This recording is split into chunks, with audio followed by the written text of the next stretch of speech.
Buonasera e ben ritrovati con l'informazione flash di New Sicilia, i principali titoli del pomeriggio. Confermo piena fiducia nell'assessore Elvira Amata. Sono convinto che ogni aspetto legato alla sua vicenda giudiziaria troverà chiarimento nelle sedi competenti e che l'assessore saprà dimostrare la correttezza del proprio operato. Queste le parole del presidente della regione siciliana Renato Schifani al termine dell'incontro con l'assessore al turismo svoltosi nel pomeriggio a Palazzo d'Orléans.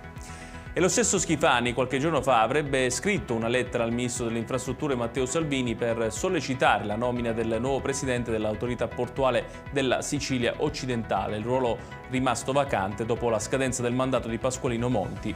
Il presidente della regione vorrebbe garantire una continuità evitando il commissariamento dell'ente. È arrivata oggi pomeriggio al Policlinico la salma di Aurora Maniscalco, la giovane hostess palermitana deceduta a Vienna precipitando dal terzo piano. La Procura di Palermo ha disposto l'autopsia che sarà eseguita nei prossimi giorni all'Istituto di Medicina Legale del Policlinico, esame che la magistratura viennese aveva negato alla famiglia della ragazza.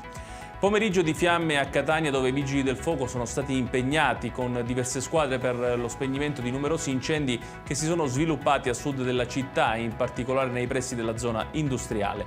Le fiamme alimentate dal forte vento hanno minacciato capannoni ed alcune attività commerciali. E chiudiamo con il meteo. Nella giornata di domani ancora tempo stabile e assolato in tutta la Sicilia. Il caldo torrido degli ultimi giorni dovrebbe attenuarsi con le temperature massime in netto calo. La città più calda sarà Agrigento dove il termometro toccherà quota 33 gradi.